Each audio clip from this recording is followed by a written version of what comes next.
Hi, and welcome back to the best thing you watch. We got Chris from Movies and Munchies. Hi, Chris from Movies and Munchies. I don't know why I'm doing it like that this week. I felt like a change. Ruben from the Ruby Tuesday.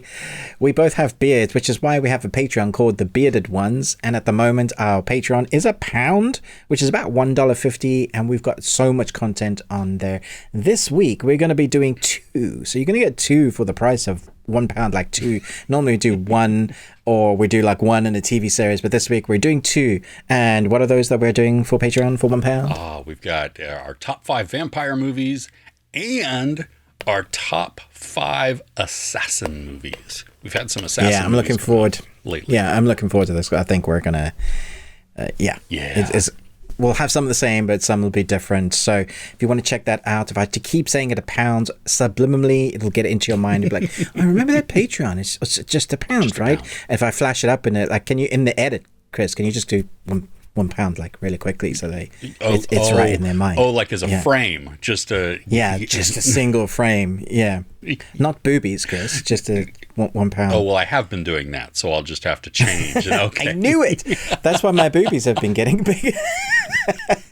Wait, is that how it works? Because if that's the case, I'm going to start doing skinny because my gut has been growing. Right, do skinny. Like, oh, what's happened? Just shredding that weight. I've been eating burgers, but it messes with your metabolism. That's outstanding.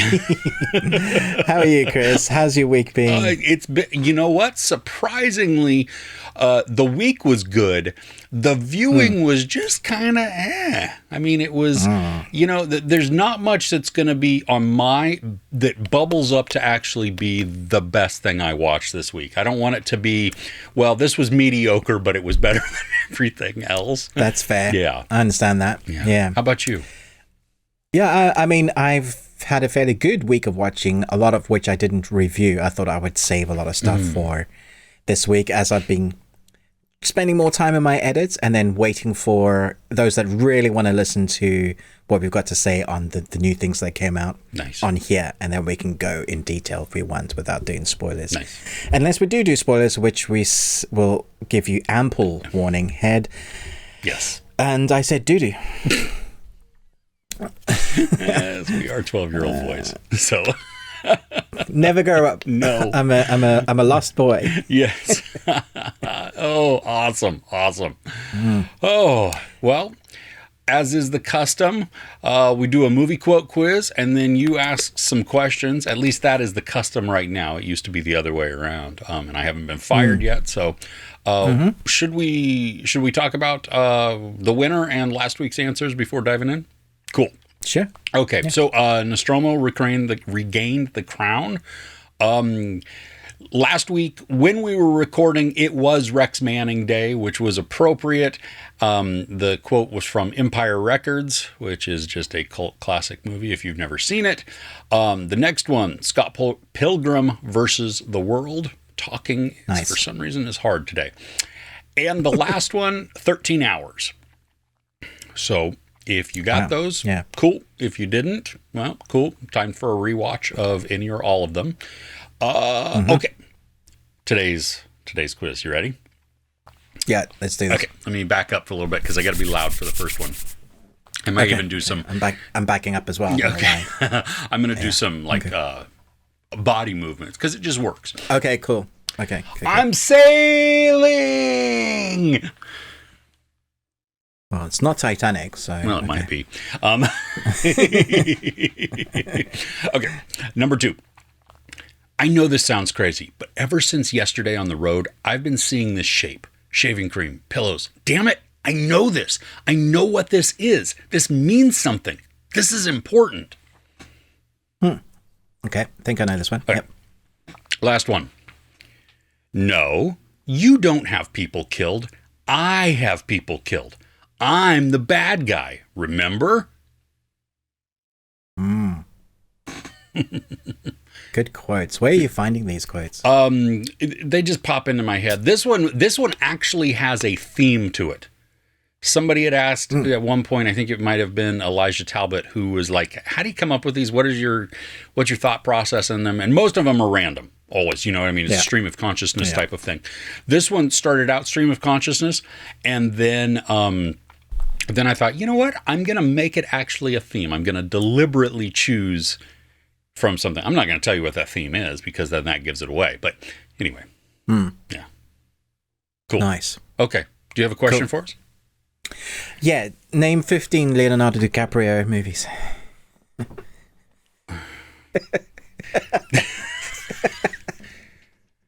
Your face is like, oh, what's the question?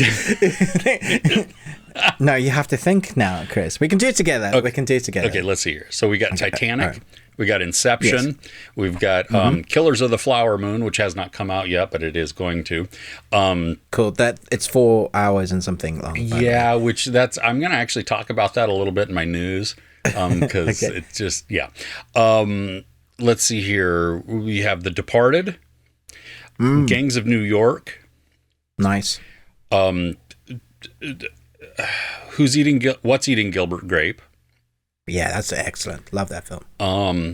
Honorable mention for Growing Pains, where he was in the TV show. Yeah. Let me know when you need help, and I'll mention some that we haven't said yet. Okay, I need help because I'm. Okay, Blood Diamond. Ooh, yeah. Kind of a good one. Yeah. Catch Me If You Can. Oh, I like that one. Yeah. The Bear. What's Revenant. Where he gets attacked by the bear? Revenant. Yeah, that was fun too. Yeah. Okay, we've got 9. Yeah, I know there's loads more, but now I'm struggling. There's so many as well. Did we say Titanic? Yes, that was the first one because that was just. I was going to say. Yeah. And you said The Man in the Iron Mask. Oh, no, I didn't. So that. Oh, okay. Yeah, good. Yeah. Okay. Great. I love that cast. It's such a good cast. So good. Yeah. I think we might have to call it 10. Yeah, because 10 is good. We've reached 10. 10 is good. I don't know that we could think. Let us know if you can think of another 5 that we hadn't said. Help us. That's tricky. Yeah, no cheating either. Don't pull up IMDb. Just don't pull up IMDb. Just off the top of your head. Yeah. Think in the back of your noggin. Yeah. Oh, man. Well, okay. Since you probably have a lot more to talk about than I do for this week, why don't you kick us off? Sure. I was very excited for this film. I went to the cinema last night with my 2 sons and their friend, and we went and saw an anime film we've been looking forward to for a long time. We had our tickets booked, and it was so nice to see that there was a wide age range, but it mostly started late 20s up to 30s, 40s, 50s. Oh, wow. I was just like, wow. So it was very full. It's so nice to see that anime now is no longer niche, but it's people love it. And so the cinemas are even putting on, even in my small cinema screen that's near me, have multiple showings daily for over a week. And yeah, the bigger ones have more showings, more than Renfield, actually, saying that. Really? So that was interesting to me. Anyway, the film is Suzume. Suzume. Yeah. Suzume? Yeah. A modern action road story where a 17-year-old girl named Suzume helps a mysterious young man close doors from the other side that are releasing disasters all over in Japan. That's very light on the story. It's kind of 2 movies, really. Our protagonist, our young lady, there's a loss of a parent, so she's looked after her aunt. That's where we start. She meets this young man. She's kind of besotted with him, good-looking anime dude, long, flowy hair, and his job is to kind of shut these doors, and she somehow gets herself entangled in that. Now, here's a line of dialogue you're probably never going to hear anybody say normally, and that is, never before in a movie or an animated film have I had emotions for a chair. But you do in this film. Yeah, no spoilers. Okay. The cutest kitten as well. I wanted to pet it. This film has everything, like literally everything, but it also feels like they packed so much into it. When we were talking at the end, we felt like we had watched a whole series, like a whole anime series, like 12 episodes, standard, 25 minutes piece. It is 2 hours, so it's a long animated film, so they've been working on it for a long time. That's not long for like live action, but for animation, tough. Yeah. We watched it in the original language, the dubbing, and that was excellent. I always say go and watch that. But between the score and I would say the setting of how they showcase their animation, probably some of the best animation I've seen ever, like in an animation film. And that's to be expected, I guess, because we keep getting better at it with technology, skill, but we don't always, like, sometimes it feels like they're scapegoating in certain scenes. Like you can see where they've spent their money. And here it feels like every frame is handcrafted to just like, it's like a love project to someone that has gone, yeah, okay, we're not going to release it until it's ready, sort of thing, rather than just pushing it out to get the money. And so what we get is an animation film that has a damn good story, but also has big explosive story. So you get the big epicness of it that I wasn't expecting in certain scenes, but then you get the really personal story between the loss of a family member, the conflicted story, or I guess the conflicted relationships between our protagonist and her aunt, about the aunt never really having a life of her own because now she's had to raise her sister's daughter, and this young girl not having a mother and not really feeling like her aunt is a mother but is her mother. That is showcased really well. And then like first time love, and also leaving the home. So you have all these themes that are shoved in there amongst this massive arc, which is supernatural in element and is awesome, but it's always grounded. So you have fantastic editing, score that is like at the beginning of the film, well, before they did the film, they had such I guess faith in their film that they did a music video from the main theme. And it was like they showed, and then they showed where you can buy the vinyl, and then it went into the film. So they obviously, like, people are going to love the score, they're going to want to buy it, let's let them hear it. And I thought that was a real treat. And I remember thinking at the end, I was like, that was a really interesting score, because we had orchestral pieces, then we had like deep jazz in some scenes. And it's also two films, because the first half is building the relationships, the story, and the arc. The second half is a road trip movie, and it works well. Nice. What doesn't work, which I watched this week for some reason, was From Dusk Till Dawn. That film has not aged well. Oh, really? Because we were like, what's your favorite vampire films? And so I was kind of trying to remember. I used to have really good memories of that film. And I, watching it back, I was like, crap. Anyway, Suzume is going to be in my top 10 for sure. It's a definite buy for me. When that drops, like on Blu-ray, I'm buying it.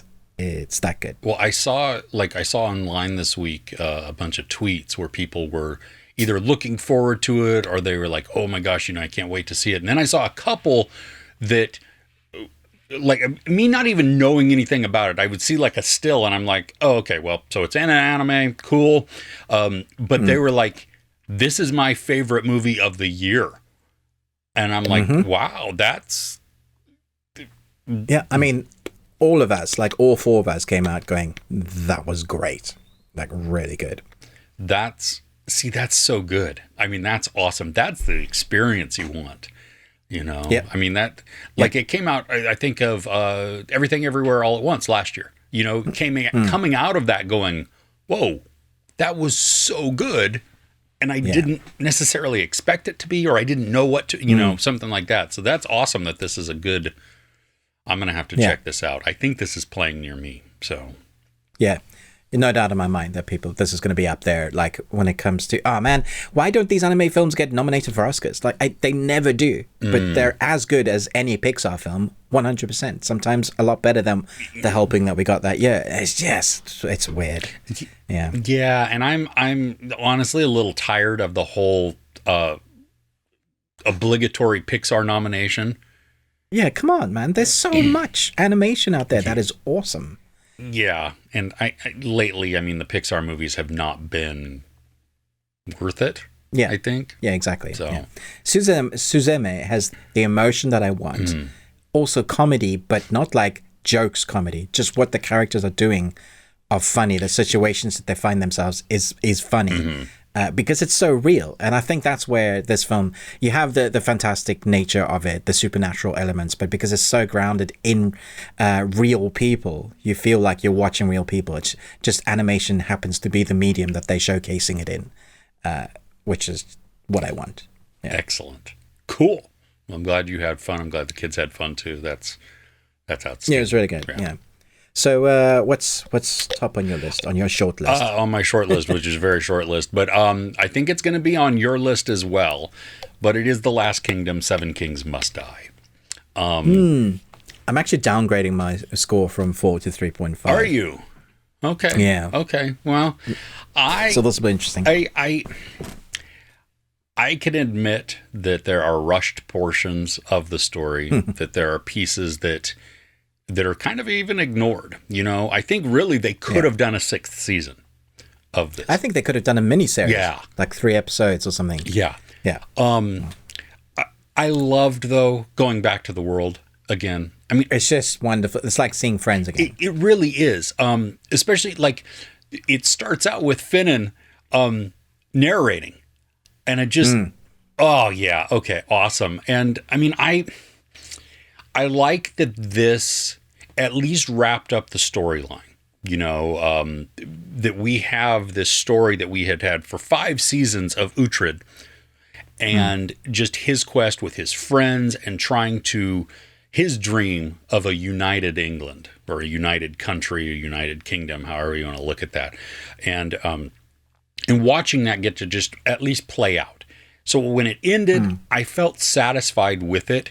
And I do know that there were there were obviously portions of it that were just, what happened to that? Or where did that go? Or I wish we would have had more development within this. I think my also, like, it's more so all of the things that stood out to me of that I really, really enjoyed. And some of those are that Uhtred consistently, annoyingly putting himself in danger because he's just, you know, he's like, oh, well, go ahead.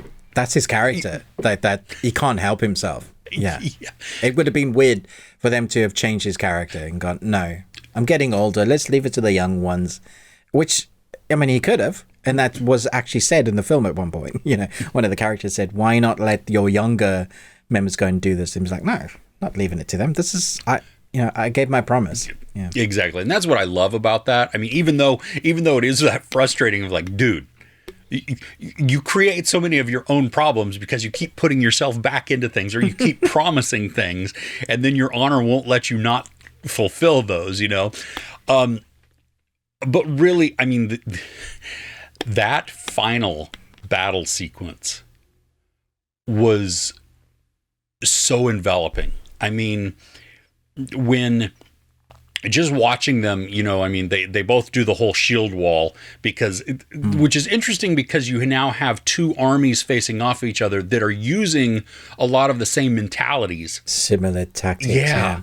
And, you know, so they keep backing up, and you know something's going to happen. And just some of the small pieces that happen, you're like, oh, ouch, that's brutal, you know. And the way that the film captured, or the camera captured, a lot of those nuances, I thought was really good. Like, we have that character, I'm not going to say who it is because it is kind of a spoiler, but he gets wounded and he gets knocked down. And so as just that utter chaos is erupting. So intense. Yeah. Right? And what struck me is, oh my gosh, like I had never thought about it before, but can you imagine a lot of people in these types of battles may not have actually died from their wounds. They would have died from suffocation. 100%. 100%. I felt so claustrophobic in that moment. I like my chest was heavy and I just felt like it, like, you know, is he going to be able to, what is happening right now? And it was with everything going on. But you have to think about it, like, realistically, when 2 forces just in feet and heavy weapons smash on each other and you need to get over to the next person, there's going to be people underneath you that probably will drown in mud and, you know, be trampled just to the death. Have you ever felt the weight of one body, especially in armor and stuff? Then you get 3 or 4. Oh, yeah. No. With their weapons. Well, and what was that? There was that Timothy Chalamet movie on Netflix where he was like a king or something like that. And one of the things, I don't remember how I felt about the movie, but one of the things that I do remember is that you watched how utterly tired he was because he had the armor on, but then he also got the mud on him, and he had to start stripping it off because he couldn't move. I mean, that's... Yeah, it was too heavy. Yeah. That's realistic. Yeah. Exactly. So I liked that. I loved how the camera put us into that action, because it was just, it was, like you said, claustrophobic. It was terrifying. I felt myself like dragging, that fear of... And we could see it because it was at the day. Yeah, exactly. Not mentioning any names. Yeah. So, and I feel the ending was satisfying to me. I liked what they did with one particular character. It's there, and it's up to you. And I like that. Yeah. And I think I lean towards the brighter side of the image. Just because hearing all of that came before in the conversation. Oh, it was a really emotional moment. Yeah, I thought, I know what I would choose. Yeah. So it was. So anyway, I mean, I saw a lot of comments, and I respect those comments that are point out its shortcomings, because they are there. And it's just, I think for me, it was because it was one last visit into the world. The visuals were striking to me, and then just the way that they capture the battle sequences, and just watching that one more time, I think, so. Yeah, no, I really enjoyed it. I think it needed to be a series because they had so much story, so many paths. Just the name itself, Seven Kings Must Die. We're seeing so many pieces of those puzzle chess pieces, and eventually it does come together, but it is rushed, and then they just start doing one character, and I'm like, cool, I really like it. There's even new characters, and I'm like, cool, I want to know more. Nope. Okay, cool. Now we're going over here, and I'm like, who's this character again? Because it's been a couple of years. We've been waiting. It's not like the next season. We've had to wait a while. And so you got to remind yourself. And then they spend a lot of time, which I think was probably the right move, on I would say he's the main bad guy. In my review, I said the worm tongue character. Yes. He's always in their ear and kind of manipulating the situation. You love to hate him. Like, I just like, dude, someone needs to cut your tongue out, because seriously, you're a bad dude. That dude. But so we needed that. Yeah. Because then we needed to root for our friends. I liked the bit because I was, when he says there was narrated like Uhtred, son of Uhtred, and then I saw Uhtred's son, and I was like, Uhtred, son of Uhtred, son of Uhtred. I was like, well, how long can we go keep this going? Yeah. Well, and the joke with the sword, which made me laugh out loud. Because Finnan he delivers it just with the right amount of snark, and I wonder if that's more of a nod to the audience of like probably, we understand this is kind of silly, and in the for sure. So it's really nice to be in that world again. It's 5 seasons, being so invested in their journeys. Mm-hmm. Just seeing their faces again in their armor and their suits, the music and the theme, just like, woo, here we go again. And also, I'm not ready for this because this is wrapping everything up. I know people are going to die. Oh, this sucks. Yeah. Yeah. Great. So what's next on yours? So I'm going to stick with anime. Okay.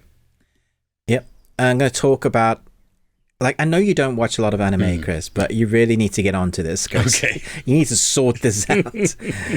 You're missing out. Okay, so basically we're in the new seasons of new series starting with anime. Now is the time. If you want to start at the beginning and catch it, is a really good time to do that. Okay, so there is a new anime that's just started. There's only 2 episodes that are available at the moment. I've seen the first one, and it's like jumped right to the top of I need to watch this every week, because this is going to be more so because it just brings me so much joy, Chris. It's called Mashle, Magic and Muscles. So let me paint you a picture, Chris.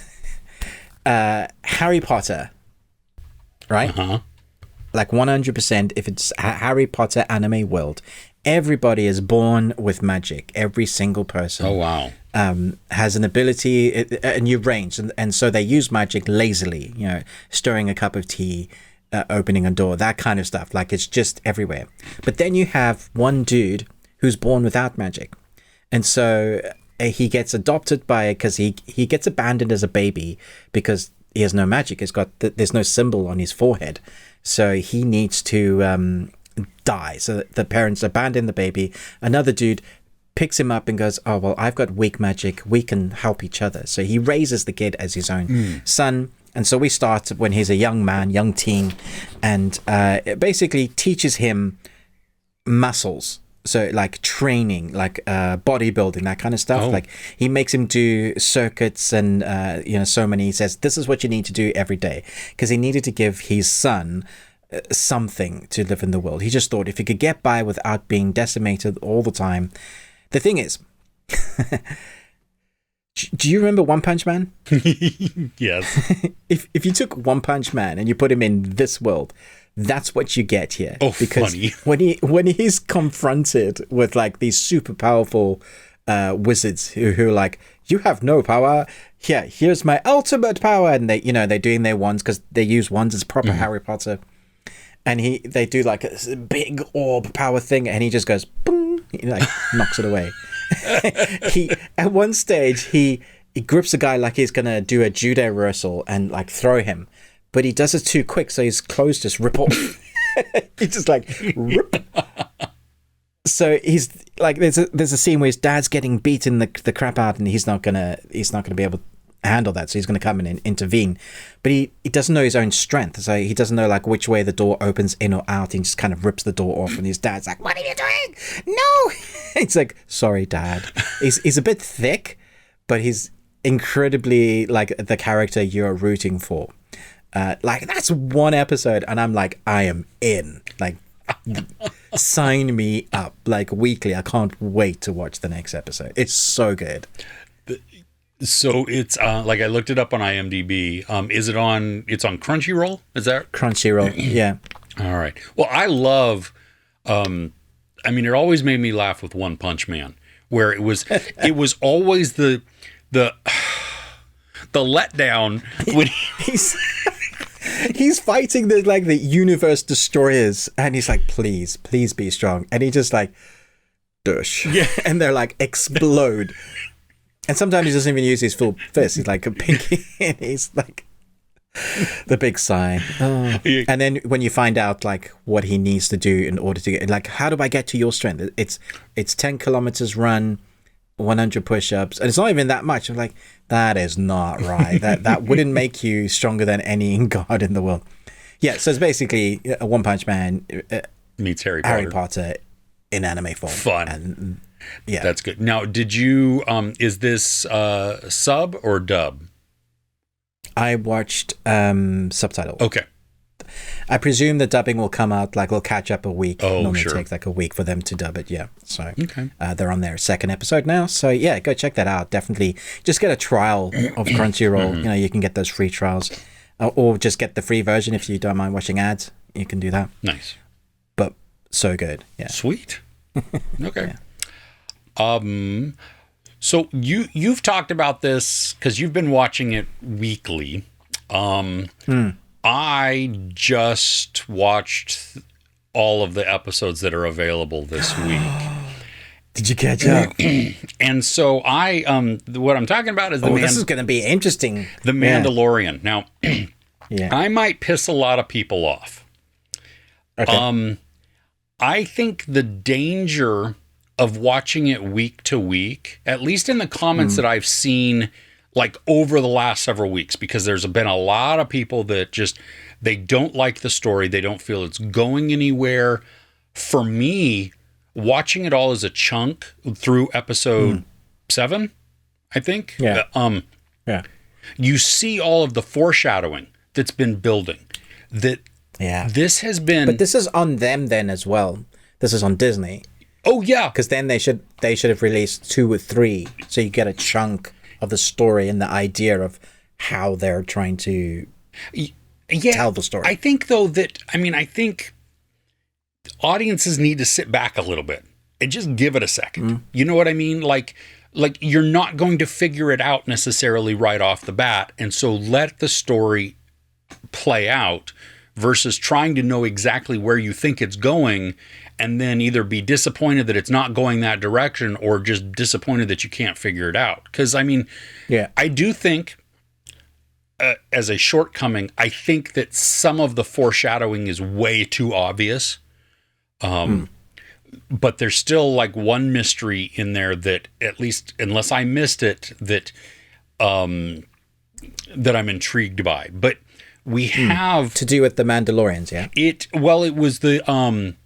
It was what was found in the destroyed ship that was floating out in space.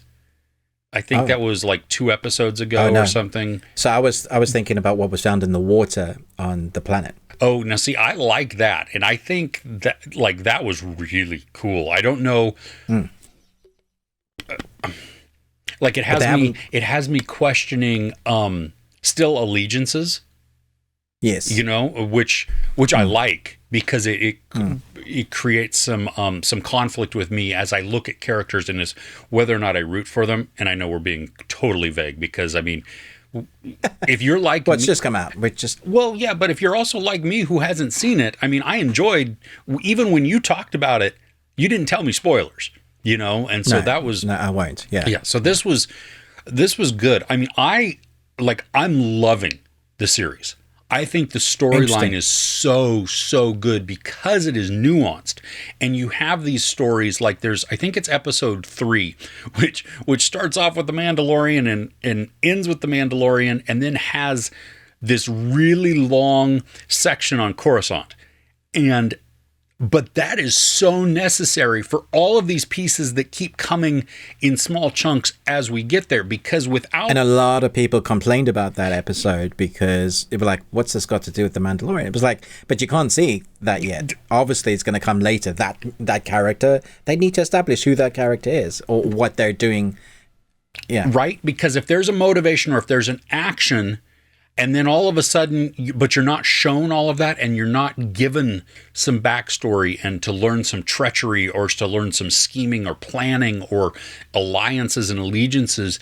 When it happens later, you're like, well, that felt rushed. This felt very underdeveloped, but now it doesn't.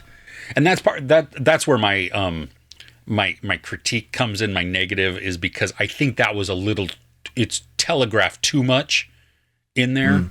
You know, because when the first time I see this character, I'm like, okay, so we know you're not up to good or up to no good. And then, you know, I mean, it like you totally know what's going to come exactly, of it. I don't know. And who their allegiances are to. Exactly. Yeah. It doesn't take away the enjoyment of that story arc. It just, there's not mystery to it because I felt that it was just, I mean, it's just out in the open. It's very overt in that. I mean, even the setup, and I can, like with the 2 guest stars that they had in the last one, whatever. I mean, I felt they were... That's hilarious because there's actually 3, so there's one person that you don't even know is a guest star. Well, exactly, yes. And I wouldn't even class them as a guest. No, well, and the memes that have been coming out since are outstanding. Exactly. But one... was amazing. Yes. One guest. Yes, exactly. I was like, whatever. I mean, they were fine in it. They were just, but I mean, that's definitely a filler episode. What was the point of that episode?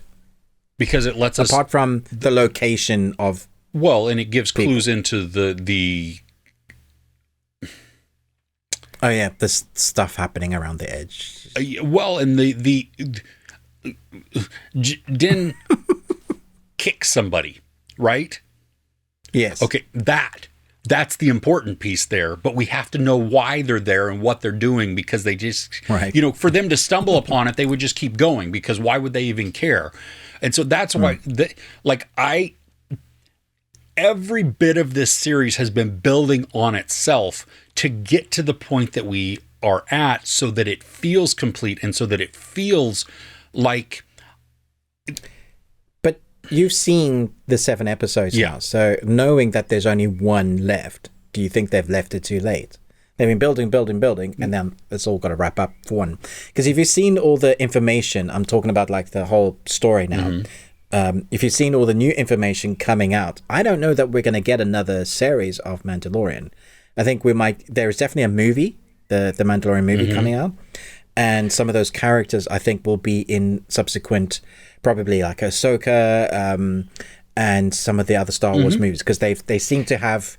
They've reshaped their idea of what they want to do, and now, like with DC, like we were talking about this recently in the news, but even like this week, they were talking about what's going to happen. Yep. So I feel like this could be a filler series to be the next stopgap for what they're going to do next in the Star Wars universe, and I don't want that. It always sat really well on its own, like it was a really good story. That first season was incredible. I will agree with you there. Yes, because if it wraps up or if it ends in a way that really just feels like it was a stepping stone for other series or other things, that is disappointing. Because I think I've been against that with Marvel stuff and all of these things. Like we shouldn't have to watch a show to watch a movie. You know, exactly. I mean, it's fine if it gives some details. So if I watch a movie, well, first off, if I've watched a movie and I've never seen the series, it should feel complete to me. But as a Easter egg, as a special koozie to super fans who have watched the series, you include some things that are Easter eggs for them in the movie, which doesn't affect the regular person's enjoyment or understanding of it. You know what I mean? It just deepens those super nerds who have been like all of it, and which is great. So, sorry, I'm trying not to breathe so bright. I don't need to be that white. So talking about episode 7 that dropped this week, I think that was for me, it's the best episode so far out of the season. I thought it was incredible. The introduction of the character we haven't seen for a while, with what they've been doing and what they bring to the table, and then seeing how the Mandalorian and the Mandalorians, let's just say Mandalorians. There you go. Yes. What they have to face because of this person and their things. It's the first time, like there are moments throughout the series where I'm worried for the Mandalorians. Yeah. They come up against the creature. I mean, I love that episode where they have to go and do like a rescue against like a flying dragon, basically. It was awesome. And seeing so many Mandalorians on screen at once, like they've been building up to that. And now we feel like Mando is kind of with his family. They're trying to reclaim. That's all been the main arc. But this episode was like, it was a big one because they were kind of doing it. It was there. But of course, in true traditional Star Wars ways, they're always going to come up against something. And that thing was emotional. There are moments in this where stuff happens to characters. And I was like, no, not that. Not that one. But see, and you would not have that emotional connection if we didn't have the other stuff that came. You know what I mean? Yeah. That this would just be X. Yeah. Also, people were complaining about, I think it was episode 2, there was a fight with the Darksaber underground, and they were complaining about so-and-so should have this saber because blah, blah, blah. And then they just left it. But that is explained really well. Oh my gosh. And it's awesome. Yes. Yeah, that whole sequence was like, it was like, it's great. I mean, I was like, this is good. yeah. Also, Grogu, what they're doing with his character, I don't think there's been a lot of complaints where they've just like, they're just kind of having him as a tag on. No ways. He's properly in there. He's now part of the family, and he's growing. He feels a bit teeny, like a Groot. Yes. He's showing he's like, I'm not going to listen to you all the time. I'm going to do my own thing a bit. He's growing up a bit. He might not be able to speak properly, but he sure shows his attitude. And when he gets his toy, oh my gosh, there's a button that laughed my head off. So good, because it literally was this FU teenager type of thing, you know. Oh, for sure, yeah, and it's great. But that needs to happen, and I buy them as a family unit now. I just do. That's dad and son. Totally. Well, and I love that they take the joke and then they use it for a key moment. Yeah, exactly. So it's a beautiful moment as well. Yeah. It's great. Yeah. So I'm glad you chose that. That was on my list as well. Oh, cool. Right on. Yeah. Okay. Yeah. Now for something different. Completely different. Yeah. Okay, so I haven't watched all of this. Okay. Because that would be impossible. Near enough. I would have had no sleep. There are 11 episodes. And every episode is over an hour long. Is this Queenmaker? Yes, Queenmaker. But I have watched a number of the episodes. And it's very good. But it's very dark. Oh, is it? It reminds... Yeah, it is. Yeah, it reminds me a lot of The Glory. It's not as dark as The Glory. But it is very much... Yeah, there's something I'm noticing more about the South Korean content that's a drama series. There's some stuff in their culture that is like prerequisite where women are treated a certain way. There's a level of respect between men and women where some stuff is just not okay, but it has to be that way. And so there's this level of uneasiness when you're watching something. It's like, can you really do that? And so I'm starting, because we've watched so much South Korean stuff now, we're starting to understand the nuances and the culture. So I really appreciate that. So when stuff in a series still makes you go, well, that's like, well, that's dark. And so here we have a protagonist, a woman that's been taken under a family that... The more you get to know about this family, they're rich, they have their fingers in every kind of political party, businesses, they basically want to control the city. There's the mother that is like the head of this family, and what she says goes, but her family members, she has a daughter that is not quite right in the head, she has another daughter that's just power hungry, and then the husband of this guy that you think might be okay, but the more you find out the people, the more you hate them. The thing is, with the first couple of episodes, you're going to find it very difficult to root for anybody, because our protagonist really is, she's known as the fixer. So she is a lawyer, but she fixes all the issues that these family members get into. So they're like every nasty thing, she's brilliant at her job, between controlling media, which when I was watching with Kirsten, it's like, this is totally how media does it. It's like 100%. What you're watching is how they control media, from flooding media with certain articles, pushing the narrative one way. Like, you just see how nasty it is. It doesn't make you feel like good watching it. It's like, humanity sucks. Humans suck. Why haven't we had another global catastrophe? We need a clean slate. We need a wipe, like a reset, please. Reset button, yep. Yeah. But then you see our character start making decisions where she doesn't want to be a part of that world anymore, but how do you get out of it? There is also another lady that I love. You see her at the beginning. She's also a lawyer, but she stands up for what is good and what is right. She hasn't gone down this other path, and she's on top of the building protesting. She protests, like in the first episode, she protests for 68 days, and you see what this family is willing to do to get her like off the building. Eventually, these two will have interactions. I don't want to do spoilers, because there are moments, like even some of the stuff I say, when the characters interact a certain way or where it goes, that's a reveal of itself. Suffice to say, what I've watched so far, it's not boring. I thought it would be boring. Like, it's dialogue heavy. And some of the acting I would class as overacting. You know, sometimes a character will cry or scream. But that, like I was mentioning earlier, that's culture specific. Like, I've come to realize now, after watching so much, that's just what they do or how they are told to act in that situation, and watch them reacting that way, going, oh, that's normal. So for me, there is some overreacting, and I'm just kind of used to it now. But for the most part, the acting is excellent, because you're immediately, just in the first few episodes, you're going to hate characters. That's doing a good job. Like, you love to hate them, sort of thing. And then you're going to be rooting for a character to find a way out of the horribleness. Like, imagine spending 10 years in the most vile people and then wanting to save your soul. So what are you going to do about that? I definitely want to watch the rest. But I might do it in bite-sized pieces. and then go watch The Simpsons after. You know, like watching The Glory. After that, man, that series is heavy. Yeah. Brilliant, but heavy. You need something to kind of cleanse your palate.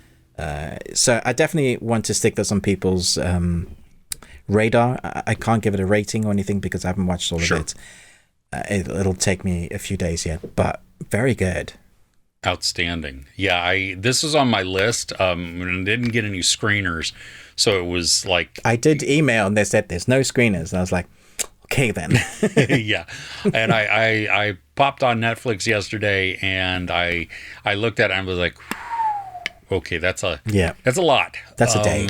Yeah. Yeah. Do I want to pound out something else? Which I did. I'm not sure that was a good choice because it's certainly not on my list. But when I spoke to you about it, like, no, I was like, oh, I made a good decision then. Yes.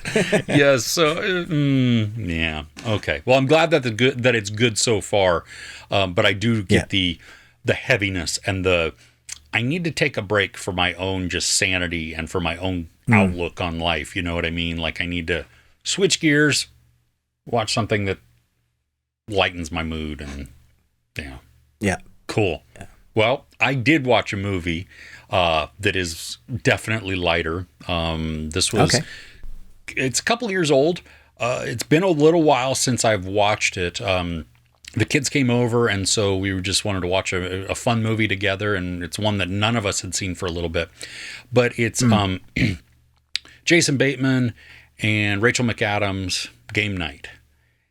And love that movie. I laughed so much again at this movie.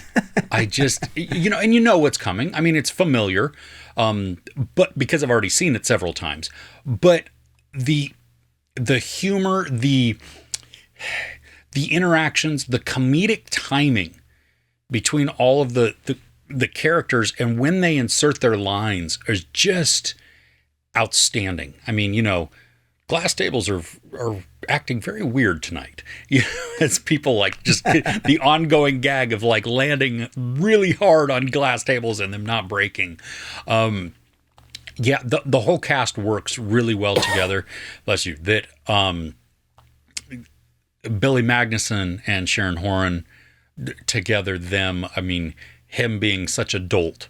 Him just being like, the dumbest, and him sliding his $17 across the table to Chelsea Peretti's character in an effort to bribe her to it's like, it's not the speed that matters, It's just these types of things. But I mean, I love the mystery that's involved. The action just keeps going.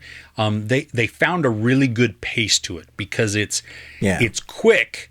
I mean, it's like, we keep it moving, but not so quick that you can't have character moments and that you can't have like an emotional attachment to certain people. And because you have these, as they break off into couples to try and solve this fake murder mystery, you get the small interstitials with them of them, interacting between the two. So who's the guy that keeps trying to be a part of Game Night? Oh my gosh, Jesse Plemons. Because he's so funny. My goodness, I loved him. The one part where they come to his house because they need to access his computer, and he stands in the door with his dog, and then just disappears. Oh my God, he just and they all look around, but then it becomes the next part where Jason Bateman is dripping on the. Oh my gosh.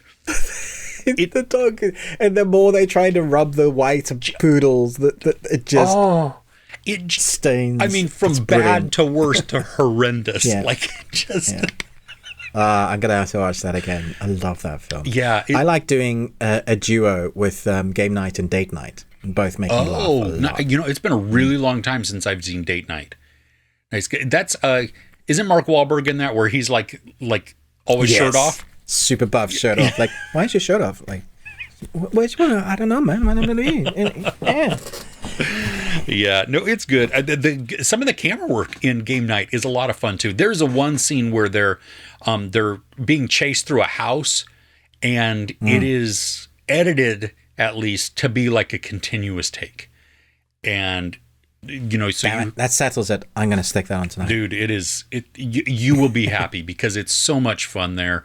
The little bits, the snarky moments, they're very sarcastic. It all works. I just think it's, yeah. Sorry, I cut you off about the camera work. Oh, do you remember thinking the first time you watched it that it reminds you a bit of Panic Room in the camera work? Because I remember they go from, in Panic Room, they're incredible filming. Like they go from floor to floor, like able to follow. Yeah, exactly. So it's just, it really, I mean, and then they use, it's kind of a gimmick, but it works because this is a game where they have the camera mounted to cars.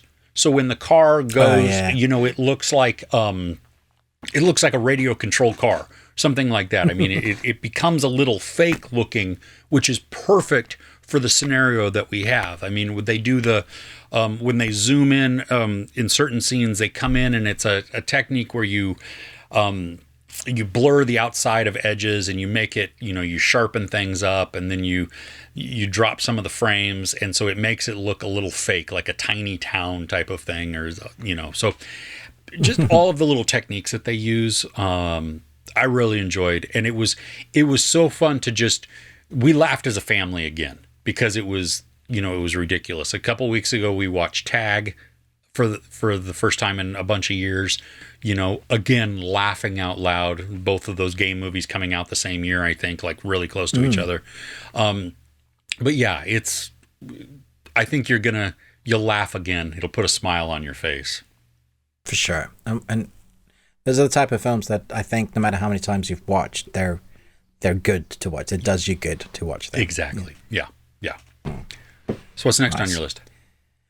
The first time watch for Kirsten, rewatch for me. I was interested to see whether this film, like, you never know. You watch it one time and you're like, yeah, I really enjoyed that film. Will I like it on rewatch? Do they hold up? So, for example, like the John Wick films, I love rewatching the first one. I don't think the second one holds up as much. I know I'm not allowed to say that. Third one's great. I'm interested to see on rewatch what John Wick 4 does. But on the same kind of vein, I watched Nobody. I still have not seen this. Dude. I know, right? Like, you like John Wick, right? Oh, yeah. No. Well, when I saw the trailer for this, when he gets on the bus, I mean, it had me like, I want to see this, and I never got the opportunity to. My eldest son just watched this for the first time with his friend. He sometimes, like, he plays games with his friend online, and then they like share a screen and they watch a movie together. So they sit there because his friend's like far away, so like they can't go see each other. So he comes back after watching Nobody, and he's just so excited about talking about the movie. And my wife goes, "What film is that? I haven't seen that." And I'm like, "Okay, we'll put it on." And she's just having a blast. Like, she loves John Wick, but the thing, like, taking her words, the thing that we enjoy about this one, he's older than Wick. He's out of the game. He's got a family, and he's out of the game for a reason. He's got a family. He's got a son, a wife, and he's gone to do like the 9-to-5 job, and he's just like, his life seems to be sucky now. And they do this montage of like quick cuts, like Edgar sort of at the beginning, where you see him do 9-to-5, bus shelter, to work, to coffee mug, to, repeating. And you feel his frustration. You know that he was somebody, but you don't know what really he was. Until there's a moment where you see him, just something happens, he kind of cracks. And anybody that like talks about this film goes, "Oh, the bus scene," because there's some hooligans or whatever, and he goes, "Please God, please God, please God," and you're thinking, is he like, because they like Russian bad guys, and you think, no, okay, but he's praying for them to get on the bus, right? Not to not get on the bus. And he's got a gun, and he like a 6-shooter, and he empties all the shells, and then he tells the bus driver to get off the bus and close the door. And at that point, I'm just like, oh. And it's more realistic than John Wick because he's more human than John Wick. if that makes sense. Like when he gets punched, he goes down. When he gets kicked in the head or kicked in the balls, you feel it. He feels it. He's getting bruised and bloodied, but you know he has the skills. The presence he brings. I think some of the TV that this actor Bob has Odenkirk. done. Yeah, I mean, he's an incredible actor. He also loves this character, so we may get more. Who knows? Nice. But there's another character in this, Christopher Lloyd, who plays his dad. Oh, really? Yeah, and he's brilliant. Like, sarcastic, perfect. Like, he for me, I always worried about watching Christopher Lloyd on screen because I'm always worried that, will I see Doc? No, in this one, I see grumpy dad that is his dad. And it works so well. There's a big action scene that ends the film, but there's a couple of action scenes, but there's also heart there with the family. So it works really well. My goodness, I can stick this on anytime. It's funny, it's sarcastic, it's brutal, it's MacGyver sort of. Yeah, that's fun. So much fun. Yeah, dude, gotta watch this film. I know. I don't think anybody in my family has watched it. Maybe we'll seriously sit everybody down and watch this movie. Outstanding. Okay, cool. Well, I don't have anything else on my list. Do you have anything? No, we can move on. I mean, I watched a few first-time watches for Kirsten this week, which is one of the ones I talked about. She watched Black Phone for the first time. Oh, loved it. Fun. She doesn't like horror, but that wasn't really that horror. She liked the story and said Ethan Hawke was incredible. And it's like, yeah, it still stands up second watch. Oh, good. So that's good. I was like, yep. Even, when the jump scares are coming, because there's 2 or 3 in that, they still get me. Well, I think they were done really well. Because it's natural. It's like camera panning. Yeah. I was like, yeah, I know this is... Oh, flipping it. Yeah. There it was. Not again. Oh, damn it. I love being surprised like that. Oh, that's so good.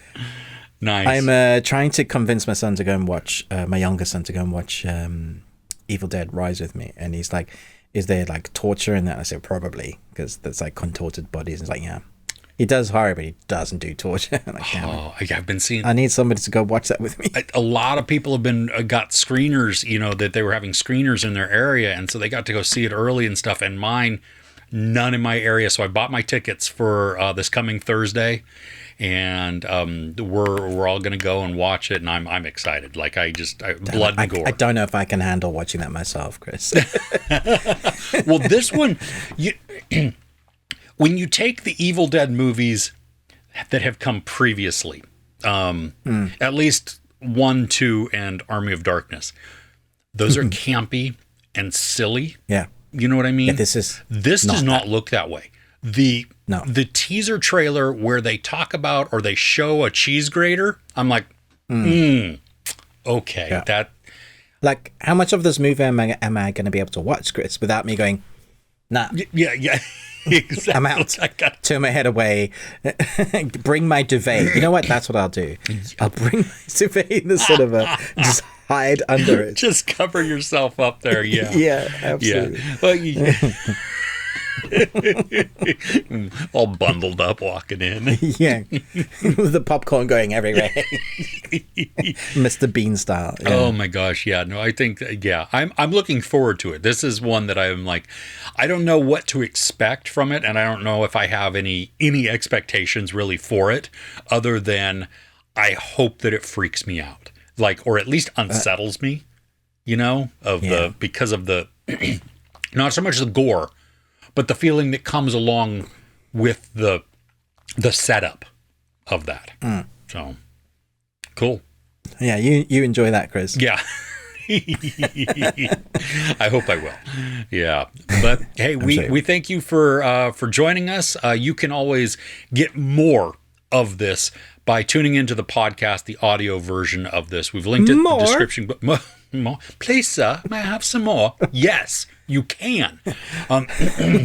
Excuse me. Wow.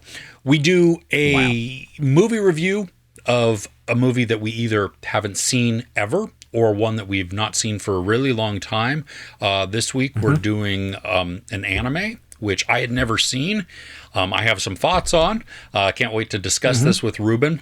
But we also talk about entertainment news, give you a lot of things to look forward to in the coming week. And then there's just general nonsense as we chat.